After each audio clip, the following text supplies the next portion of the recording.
good day, and welcome back to A Chapter a Day. It is Monday, April the 15th, and we will be reading chapter 14 of Leviticus. So, we are reading about God's instructions to Moses for the priests, who are the officiators for determining whether or not someone has a specific illness. And prior to that, we read about the clean and unclean meats that God requires for his people. So now we are on to the illness of leprosy. Very widespread back in those days. We don't have it that widespread anymore, but it's not totally gone. So here are some of the instructions from God to Moses. Chapter 14. And the Lord spake unto Moses, saying, This shall be the law of the leper in the day of his cleansing. He shall be brought unto the priest. And the priest shall go forth out of the camp, and the priest shall look, and behold, if the plague of leprosy be healed in the leper, then shall the priest command to take for him that is to be cleansed 2 birds alive and clean, and cedar wood, and scarlet, and hyssop. And the priest shall command that one of the birds be killed in an earthen vessel over running water. So this is the offering after someone has been cleared of leprosy. This is the offering they are supposed to bring. Verse 6. As for the living bird, he shall take it, and the cedar wood, and the scarlet, and the hyssop, and shall dip them and the living bird in the blood of the bird that was killed over the running water. And he shall sprinkle upon him that is to be cleansed from the leprosy 7 times, and shall pronounce him clean, and shall let the living bird loose into the open field. And he that is to be cleansed shall wash his clothes, and shave off all his hair, and wash himself in water, that he may be clean. And after that he shall come into the camp, and shall tarry abroad out of his tent 7 days. But it shall be on the 7th day that he shall shave all his hair off his head, and his beard, and his eyebrows, even all his hair he shall shave off. And he shall wash his clothes, also he shall wash his flesh in water, and he shall be clean. And on the 8th day he shall take 2 he-lambs without blemish, and 1 ewe-lamb of the first year without blemish, and 3/10 deals of fine flour for a meat offering, mingled with oil, and 1 log of oil. So these are the instructions for the person who has been cleansed from leprosy.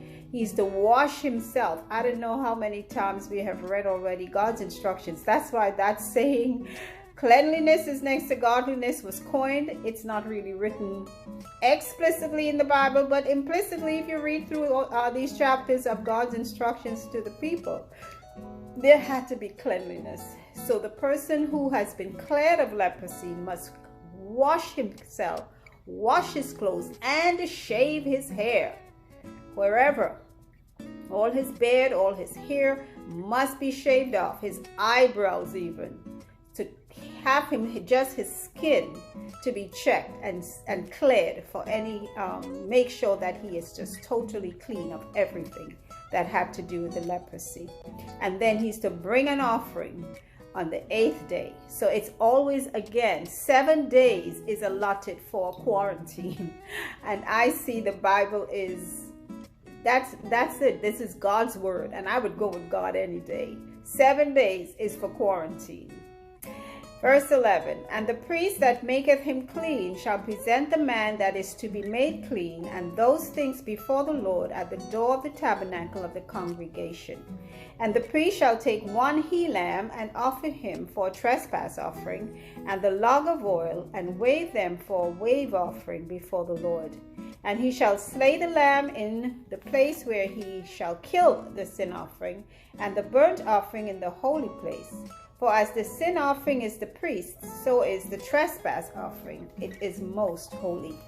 And the priest shall take some of the blood of the trespass offering, and the priest shall put it upon the tip of the right ear of him that is to be cleansed, and upon the thumb of his right hand, and upon the great toe of his right foot. And the priest shall take some of the log of oil, and pour it into the palm of his own left hand, And the priest shall dip his right finger in the oil that is in his left hand, and shall sprinkle of the oil with his finger 7 times before the Lord.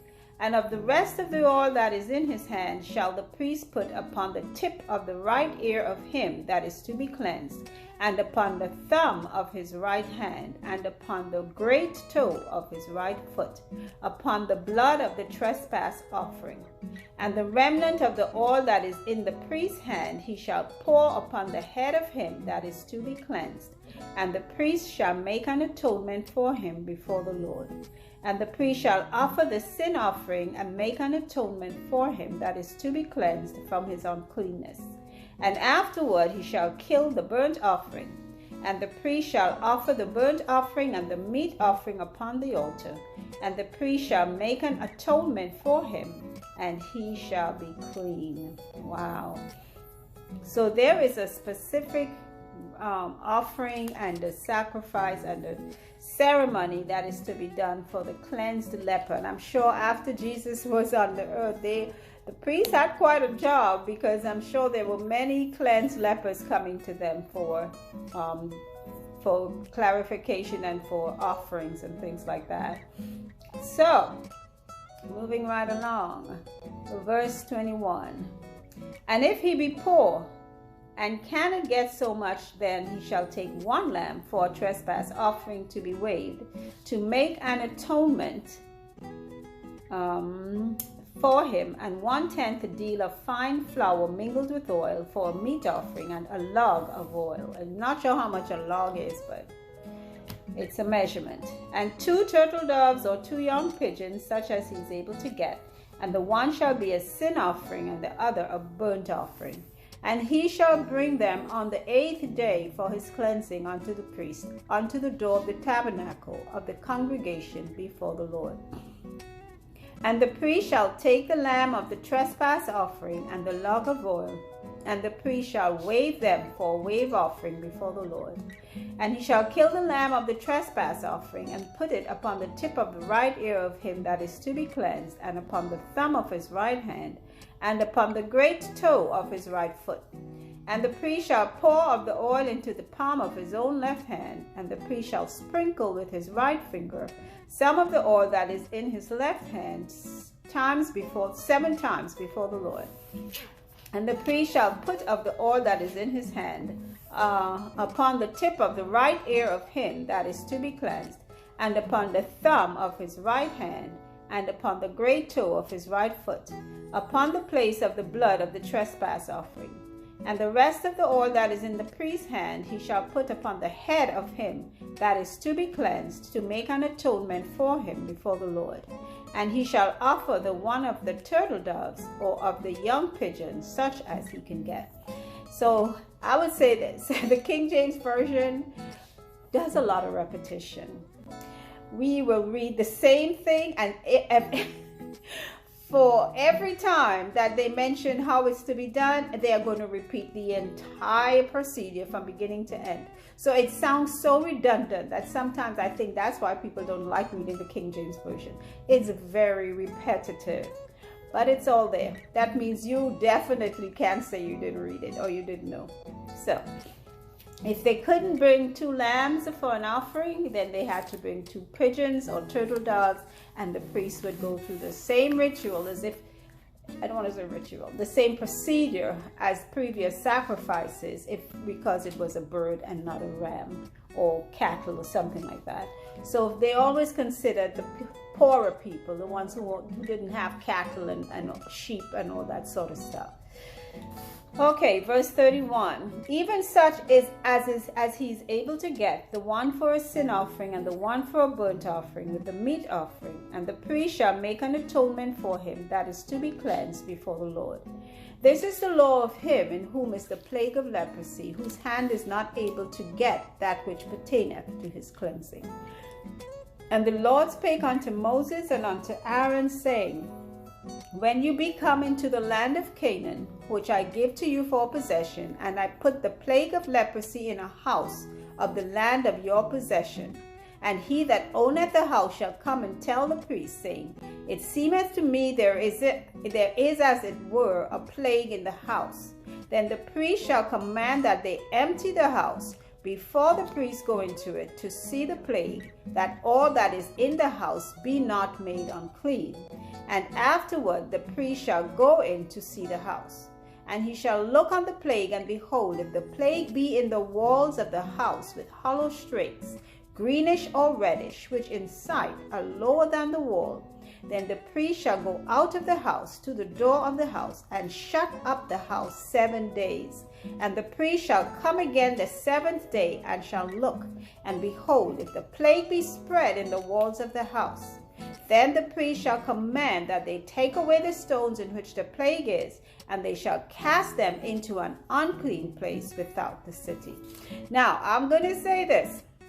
I'm not sure if after COVID people were instructed how they should cleanse their home, because for me personally, if in my home we just have the common cold or flu or even had the COVID, whoever had it needed to quarantine themselves, stop walking all over the house, and keep on your mask. And I definitely would try to keep my mask on as I go about.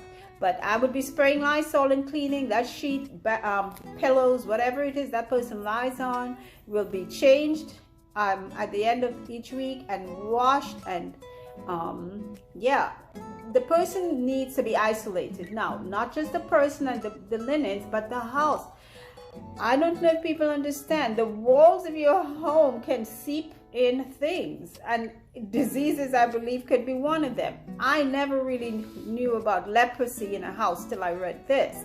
So apparently the leprosy could spread. It's just weird. I'm not sure if it is the leprosy that like the humans got, or if it was some other type of thing like mold of some sort, but it describes just like a leprosy sores from a leper, a person. So that was the instructions for the house. They were to dig out any of those stones that they saw had that coloration and get rid of it, take it out of the city and throw it out. Verse 41, and he shall cause the house to be scraped within round about, and they shall pour out the dust that they scrape off without the city into an unclean place. And they shall take other stones and put them in the place of those stones. And he shall take other mortar and shall plaster the house. And if the plague come again and break out in the house, after that he hath taken away the stones, and after he hath scraped the house, and after it is plastered, then the priest shall come and look, and behold, if the plague be spread in the house, it is a fretting leprosy in the house, it is unclean. And he shall break down the house, stones of it, and timber of it, and mortar of it, and he shall carry them forth out of the city into an unclean place.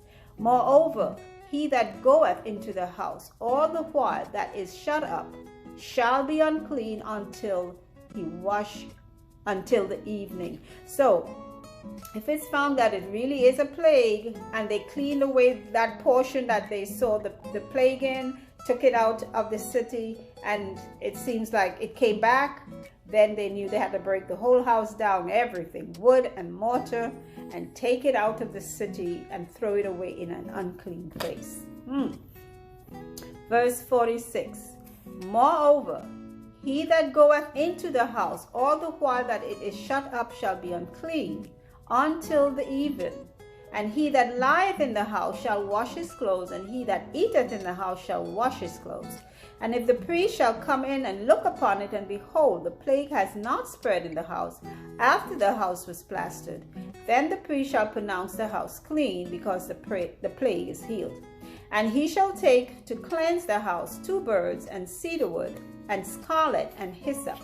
And he shall kill the one of the birds in an earthen vessel over running water. And he shall take the cedar wood, and the hyssop, and the scarlet, and the living bird, and dip them into the blood of the slain bird, and in the running water, and sprinkle the house 7 times. And he shall cleanse the house with the blood of the bird, and with the running water, and with the living bird, and with the cedar wood, and with the hyssop, and with the scarlet. But he shall let go the living bird out of the city into the open fields, and make an atonement for the house, and it shall be clean. This is the law for all manner of plague of leprosy and scald, and for the leprosy of a garment and of a house, and for a rising and for a scab, for a bright spot, to teach when it is unclean and when it is clean. This is the law of leprosy.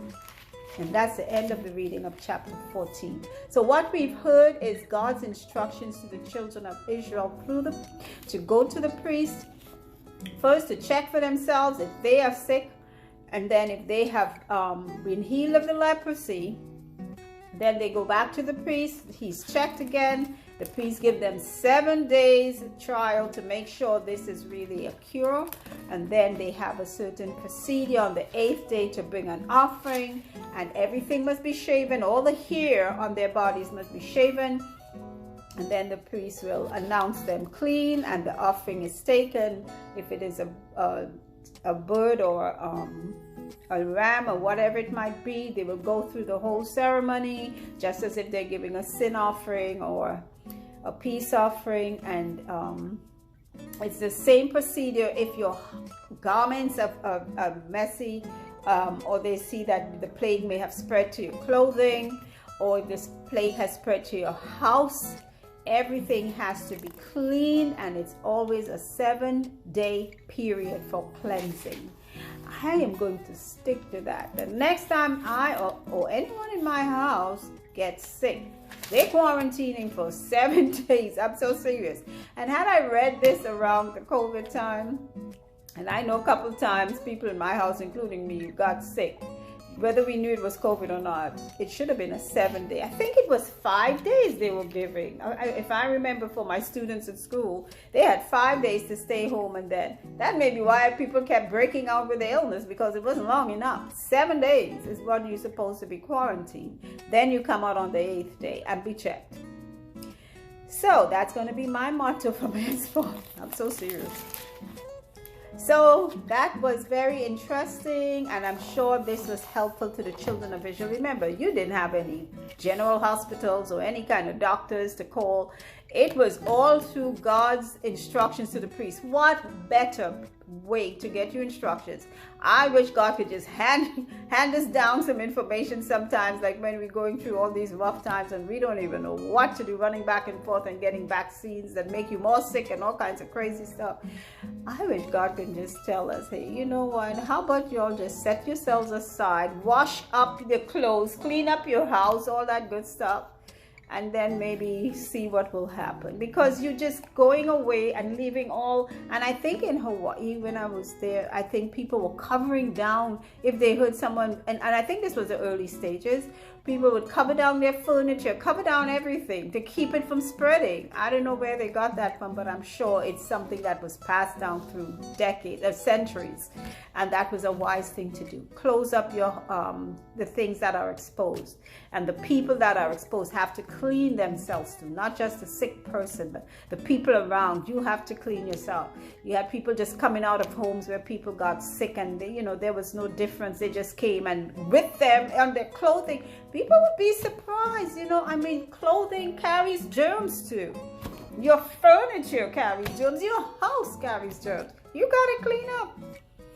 So I pray that you all learned something from today's reading and was inspired, blessed by, and had a thought maybe of something that you heard read today.